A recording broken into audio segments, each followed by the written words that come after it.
الحمد لله رب العالمين وأشهد أن لا إله إلا الله ولي الصالحين وأشهد أن سيدنا وحبيبنا ومطاعنا محمد خاتم الأنبياء والمرسلين. أما بعد، فقد قال الله تبارك وتعالى في القرآن المجيد والفرقان الحميد بعد أعوذ بالله من الشيطان الرجيم بسم الله الرحمن الرحيم نحن قسمنا بينهم معيشتهم في الحياة الدنيا صدق الله مولانا العظيم. وقال النبي صلى الله عليه وسلم إخوانكم خولكم جعل الله تحت أيديكم، أو كما قال عليه الصلاة والسلام.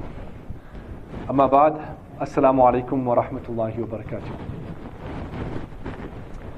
There's an incident where on one occasion there was a group of Sahaba who were sitting together, and one man passed by who happened to be well built with a good physique. He was very attractive in his appearance. The Sahaba radiallahu anhu, who were ever enthusiastic for deen and the progress of deen, they then said to Nabi sallallahu alaihi wasallam, لو كان هذا في سبيل الله, that, O Nabi of Allah, if only this man was in the path of Allah, utilizing those energies, the capacities that Allah had granted him. And Nabi sallallahu alaihi wasallam very elaborately responded by saying that if he goes out in the morning, with the intention, yas'a ala awladi sigar, if he goes out with the intention of providing for his young children, fahuwa fi sabilillah. And then Nabi sallallahu alaihi wasallam further elaborated, if he goes out with the intention of providing for his elderly parents, he's in the path of Allah. If he goes out with the intention of providing for himself, to protect himself and his chastity, then he's in the path of Allah. But if he goes out with the intention of amassing wealth so that he may compete with others and that he may boast, فَهُوَ فِي سَبِيلِ الشَّيْطَانِ, then he is in the path of shaitan. And that is why the Messenger sallallahu alaihi wasallam said, طَلَبُ الرِّزْقِ فَرِيدَةٌ بَعْدَ الْفَرِيدَةِ, seeking a halal sustenance is an obligation after the primary obligations. Look, whatever you've been created for, to worship Allah primarily, but to worship or to fast or to give zakat or to go for hajj, you need wealth. If you do not eat and nourish your body, you won't have the strength for salah. Similarly, if you do not eat, you won't be able to perform your fast. If you don't have wealth, you can't give zakat, nor can you go for hajj. So everything is dependent on your sustenance in this world. And that is why it is said it is an obligation after the other obligations. One day, Dawood alayhi salam, who was the king and he was a Nabi of Allah, so what he would do is he would disguise himself and he would walk around his people and he would gain information. He would ask them that, the king Dawood, what do you think about him? And why would do this? So that people could tell him about the faults and he could utilize that as an opportunity for self-reformation. How often are we able to take critique on our chin? When someone tells us that, you're performing your wudu incorrectly, or your salah is a mistake, or your wife may tell you something that you're doing wrong. Are we able to accept the critique and build on it? So he would go out searching for that. We only want people who will sing our praises. So one person he met and said that Dawood is a good man, but I find one fault in him. And the one fault is that يَأْكُلُ مِنْ غَيْرِ كَسْبٍ, he eats from that which he did not earn. That's all he said, meaning that he didn't work for it. He was eating from the public treasury, which as a king, there was an allocation for him as a Nabi. And after listening to this, Dawud alayhi salam was very perturbed, and he then went onto the musalla in his mihrab and he started making dua. And he made dua that Allah subhanahu wa ta'ala teach him a profession. And Allah subhanahu wa ta'ala taught him the profession of melting or sweltering iron. وَعَلَّمْنَاهُ صَنْعَةَ لَبُوسٍ لَكُمْ. So iron would become like fat or we could say wax in his hand, and he could mold things and he would earn from that. So Dawud alayhi salam then pursued a particular skill, and that is how he would earn his living. Similarly, in our own Master Sallallahu Alaihi Wasallam, in his early life he was a shepherd. Later in his life he then would engage on business expeditions towards Syria, and eventually as a Nabi he said, Ja'ala rizqi tahta rumhi, that my sustenance was under my sword, that we'd go out in jihad and as the spoils of war, which is also requires effort in another way. And the other Anbiya alayhi salatu wasalam, like Zakaria alayhi salam was a carpenter, similarly Nuh alayhi salam, Adam alayhi salam was a farmer, Musa alayhi salam was a shepherd. So all the Anbiya alayhi salam had their activities that they would engage in. And one day when the Nabi sallallahu alayhi wasallam met a particular laborer, he greeted him, and when he greeted him, he felt his hands were very coarse and there were some blisters on it. So Nabi sallallahu alayhi wasallam looked at his hands and asked him that, what is this on your hands? It's very hard and rough. So he said, O Nabi of Allah, this is as a result of manual labor. And Nabi sallallahu alayhi wasallam picked up those hands and kissed those hands, paying tribute to every person who does manual labor, earning a halal sustenance for his family. Nabi sallallahu alaihi wasallam honored that particular Sahabi in that manner, where he kissed his hands. At the time of Umar radiallahu anhu, there was a group of people who decided, and we may think, that I've got to work, but imagine I could just sit in the masjid and make dhikr, make tilawah, could sit in tikaf for an entire month. The spiritual ecstasy, the enjoyment that I'll attain from that. We think of that and we desire that. Sometimes after Fajr, you can't even stay in the masjid to perform your ishraq. You've got to go to work, or you've got to get onto the road. So you think in your heart and you say, if I just had some free time, I would spend it in the masjid, I would do more dini work. So that is what we desire in our hearts, and it's a good thing. But in the time of Umar, there were a group of people who decided that they only going to sit in the masjid, itikaf, full time. And they're going to read Quran and all. So Umar radiallahu anhu found out to these people and he asked them, what is this that you're sitting in the masjid all the time? So he said, no, we're dedicating ourselves for ibadat full time. So Umar radiallahu anhu asked them, where are you going to eat? He said, no, we'll eat whatever people give us. So he removed him. He said, get out, move out of the masjid, go and work.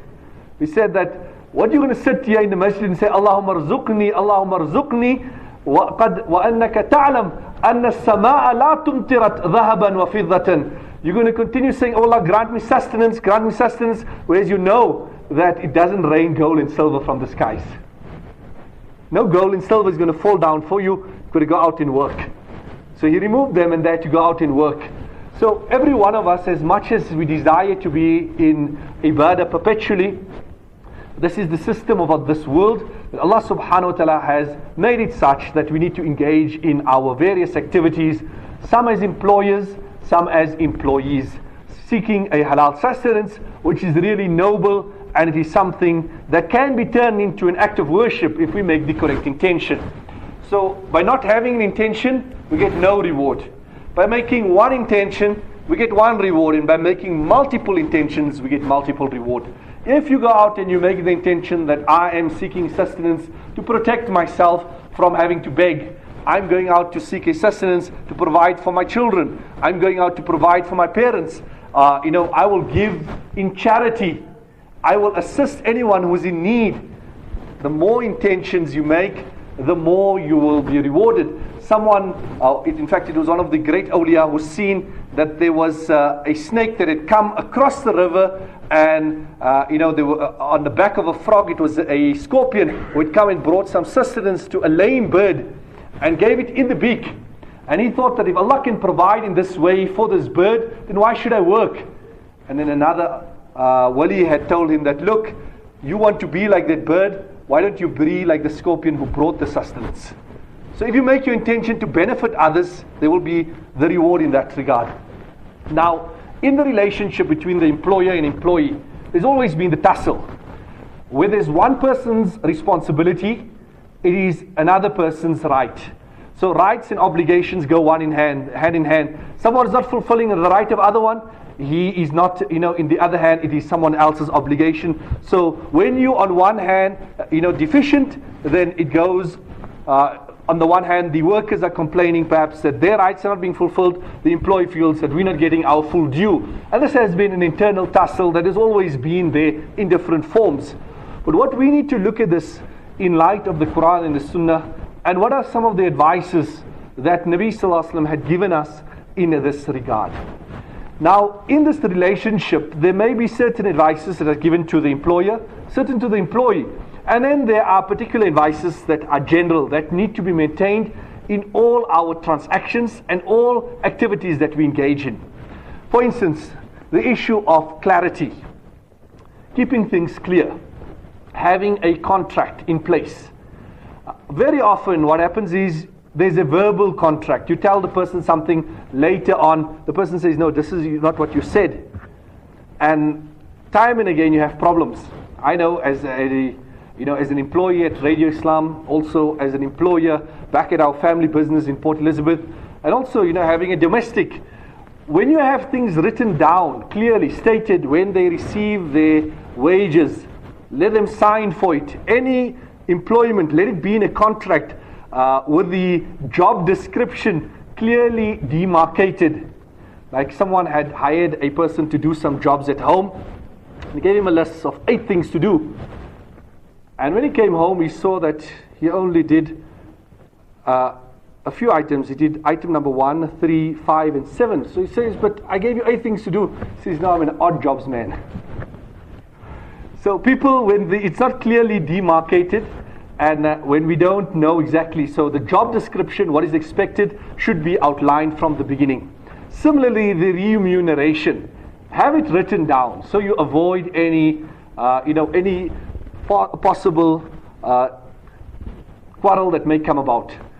Do you know the longest verse in the Quran has been revealed with regards to business transactions and having that written down?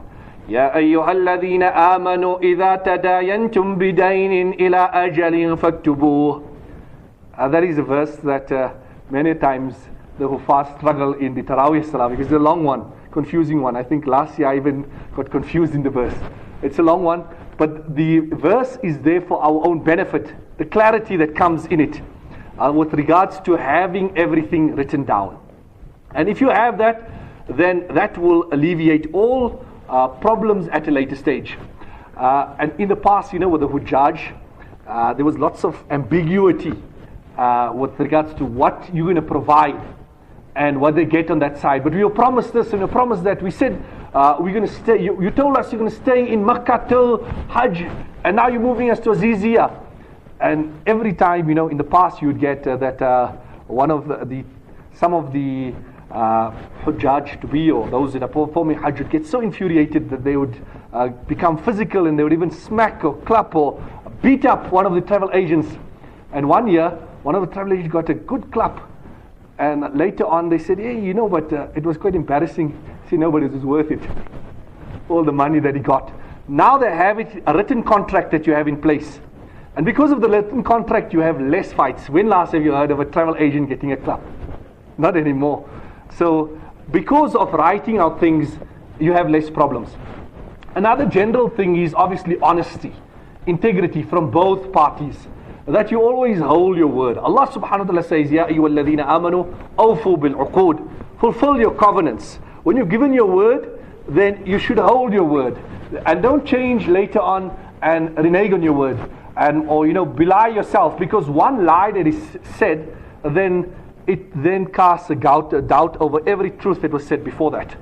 Like the employer came to the boss and said that, you said to me that if you were happy with me, you'd give me an increase. So the boss said, but how can I be happy with you when you want more money? So when you've given your word, then you need to hold your word, under all circumstances fulfill it. And honesty is in various things, that you be looking at the interests of the company, or that you, as an employee, that you utilize the resources of the company in a manner that has been prescribed. You have these days employees who may abuse the telephone or the internet or their own time doing your own errands. Remember, if you are being paid for your time and you don't utilize your time correctly, then that is, or you don't dedicate your entire time to your employer, then you are cutting short, and you will have to answer for that on the day of Qiyamah. So coming on to the employer as such, how to be the ideal employer. I just like to quote one hadith for you in this regard.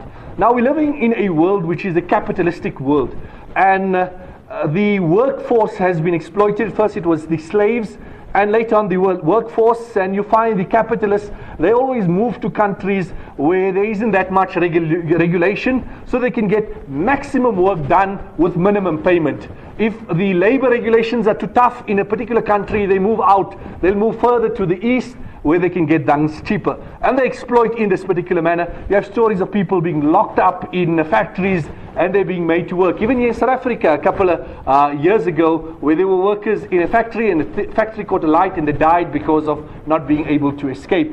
So this is the capitalistic system where on one hand you have the person who is only looking at his own interest.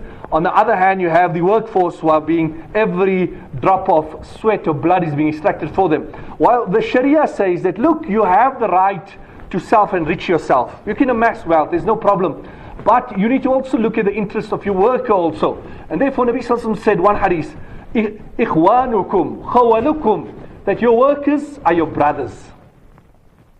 They are your brothers, your helpers. Ja'alallahu tahta aydikum. Allah has put them under your supervision.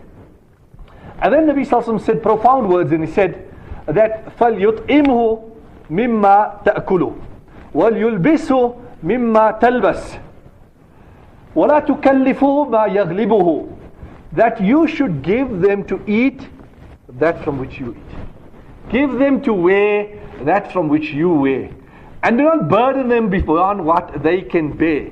And if you give them a very difficult task, then help them and assist them in the fulfillment of that task. This is the attitude, the benevolence through which the boss, the employer, should be looking at his worker. Not you work for me, I can tell you what I want to. If you don't like it, fly a kite, take the highway. That is not the attitude. The attitude is that these are people who Allah has put under me. I have a responsibility. I'll be questioned. And in terms of one of the most difficult topics, and is the issue that comes up all the time of wages. We live in a country where there is a minimum wage. So what does the Sharia say about the minimum wage? There is no mention of a minimum wage. So you have a minimum wage, you have perhaps what may be a just wage, and then you have what is the ideal wage. What is the Sharia? What is it telling you? It's telling you that فَلْيُطْئِمْهُ مِمَّا تَأْكُلُ, that you should give them to eat from what you eat. Give them to dress from what you dress. Meaning that there shouldn't be huge disparity between the way you live your lives. Because that is going to create problems. We're living in an unequal society. We have a bad past that needs to be undone to create more harmony. When you have unequal societies, these types of societies are prone to crime, prone to violence, disruptions. How do we create that balance? Nabi Sallallahu Alaihi Wasallam saying is that you need to bridge the disparity between the two. He's not saying that this is the amount you need to pay them, or that is the amount, but what is the amount is that you need to give them that which keep them on that level, similar to the life that you're living. You're living a moderate life, then it becomes easy for you to pay them in a similar manner. It shouldn't be like the instance where at the end of the month, when the employee got his wages, he breaks out into a rash and he gets like food poison like symptoms. So eventually the boss asks him that, what's happening that every month towards the end you have these symptoms, allergic symptoms. He says, yes, I'm allergic to peanuts. So that is, where we are exploiting. We need to look in the interest, and it is on us. So how do you pay them? Give them the ideal wage. In terms of the other advices, Nabi Sallallahu Alaihi Wasallam said, do not burden them beyond what they can bear, and then assist them. Which employer is willing to assist? If you create that, then you show that we're working towards a common cause here.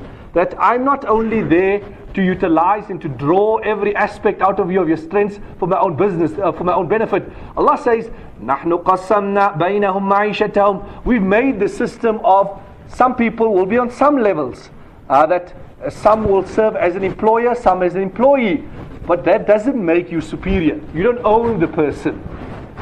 So that is the attitude to which the employer should be looking at his employees. And then on the other hand, from the point of view as the employee, there was a time in this world where everything was dependent on manual labor. But now, everything is moving towards machinery. If you look at the banks now, they don't want you to come inside the teller. They say go to the ATM, you can deposit directly. In Europe, you find even at the airports, you can print your boarding pass. You can even give your bags in. There's no person there to take the bags. You put it into some sort of there's a small machine with a opening. Put the bag in, it closes, it weighs it. So people are being eliminated, and in this way, there are less and less jobs that are available on the market, and that's why everyone who's employed needs to value employment. It is a gift from Allah. When Allah has opened up for you employment from a particular manner, from a particular path, then you should value that employment and consider it as a gift from Allah subhanahu wa ta'ala. That Allah has opened my employment in this particular manner, and this is how I need to understand that this is where I will attain my employment, my risk via the medium that Allah has provided. So as an employer then, you need to perfect what you are doing to the best of your ability. Do it. Nabi Sallallahu Alaihi Wasallam, there is a hadith in which he says that Allah loves that when a person does something, yutqinahu, that he perfects it, that he gains the necessary skills. Umar radiallahu anhu said that when I see someone who has some skill, it makes me pleased that this person has skill, so that person can earn a decent living. So to perfect the skills that you have, and to do the work that you have at your disposal to the best of your ability.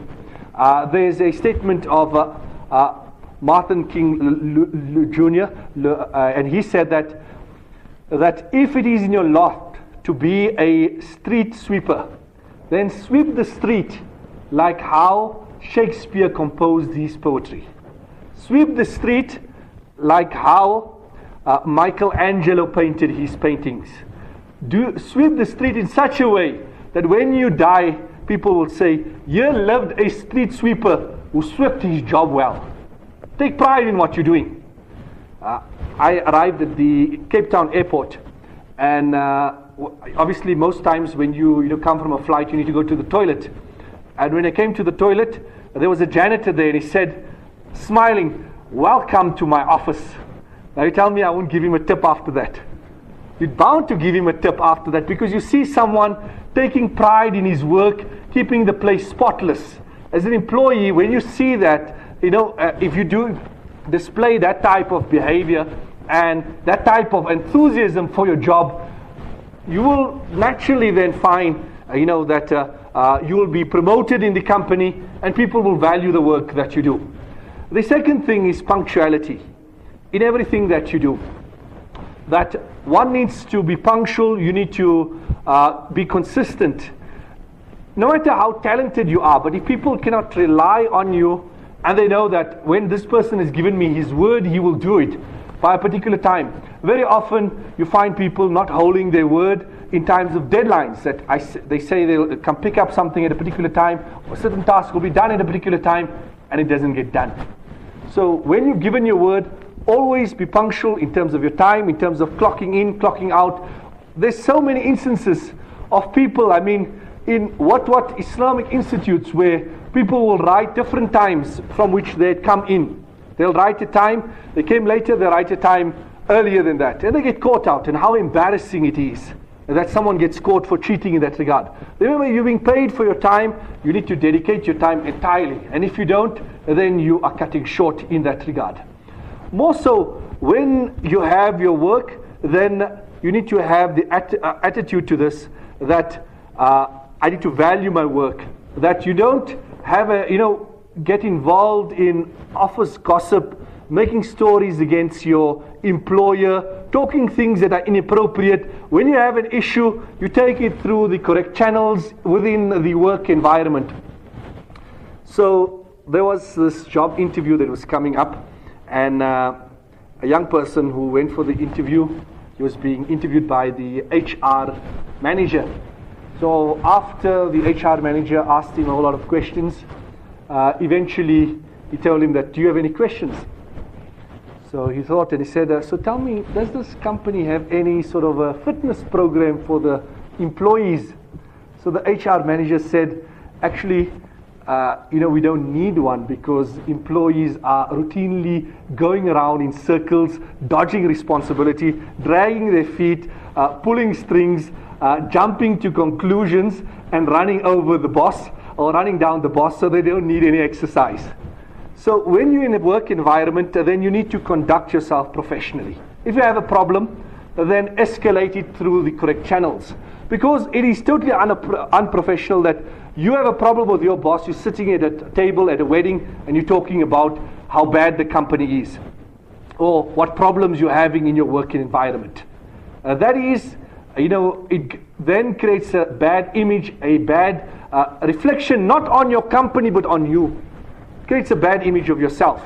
So you need to act in a professional manner and uphold ethics in that regard.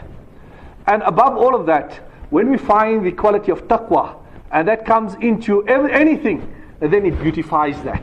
There is the incident of the owner of Mubarak, who was a slave. And one day, the owner of Mubarak, who was a slave, told him that bring a fruit from the garden. So Mubarak went and he took a fruit and he brought it. And the master bit into it. He said, it's a bitter one. Bring a sweet one. So he went again and he brought one. And again he bit into it. And he said, that I'm asking you for fruit that is sweet. Go and get something that is sweet. He went for a third time. And again he bit into it and he found it was bitter. And then he was really annoyed and he said, but look, you are more than 10 years in this garden. Don't you know, aren't you able to decipher as to what is a sweet one and what is a bitter one? So he said, no, I'm not. He said, but how come? He says, but you never given me permission to eat from the fruit, so how could I eat from the fruit? And the master was so impressed by this that he said that you the man that I want to get married to my daughter. And he got the slave married to his daughter, who was obviously of a very noble lineage and all of that. Yet from this union, you have the great muhaddis, Abdullah bin Mubarak, rahimahullah. That is what piety produces. So above everything, when we look at it, there are the responsibilities on both sides. It's one man's responsibility is another man's duty. The other man's duty is the other one's responsibility. So we need to balance everything, keep everything in perspective, and we need to understand this as a medium towards gaining closeness to Allah. Our existence is for Allah's sake. And if we have the correct attitude to our employment as an employer or as an employee, that has a great potential of bringing you closer to Allah. Your days that you may think is tiring and that you feel that you're not being fulfilled in what you're doing can be counted on as a form of ibadah on the day of Qiyamah for you. It's only with the correct intention and the correct attitude and how you conduct yourself. All collectively come together to change what may be a menial task, what you may think of nothing, to a great form of worship. When it was the same Abdullah bin Mubarak rahimahullah passed away, and someone had seen him in a dream and asked him as to how did you fare, and he said that Allah shukr, I'm very happy, Allah had granted me a great position, but there's only one thing that bugs me. He says that my neighbor who was a cobbler, I see him in a higher position, and I'm wondering as to how did he get there. So the student of Abdullah bin Mubarak goes back and he goes to the neighbor's house and he goes to the neighbor's wife and he asks how is it that Abdullah bin Mubarak saw your husband and he was in such a high position? What is it that he did? And the wife says that there's two things.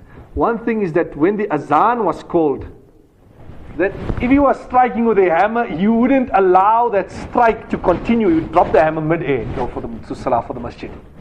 That is one thing. And the second thing is that at night when he would wake up in the tahajjud, he would look to the roof and he would see Abdullah bin Mubarak performing tahajjud salah, long salah.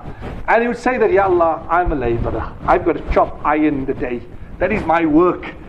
I can't stand in ibadah the entire night because I won't have the strength in the day. But if I was free, I would have done the same. But my sustenance is through manual labor, so that's why I've got to rest. And that is what took him higher till then, the level of Abdullah bin Mubarak rahimahullah. So for every one of us, in whatever instance, let us look at what the Sharia says under our circumstances. As an employer, be benevolent, look at what is in the ideal wage, assist your domestics and your workers with the task, and look at their development and upliftment. As an employee, be punctual, perfect what you're doing and have the correct attitude. May Allah subhanahu wa ta'ala grant us the double ajr which is spoken about in the hadith, that if we do our responsibilities to our masters and to Allah, then we will attain a double ajr. Allah grant that to all of us. Wa sallallahu ta'ala ala khairi khalqi Muhammad wa ala alihi wa sahbihi ajma'in.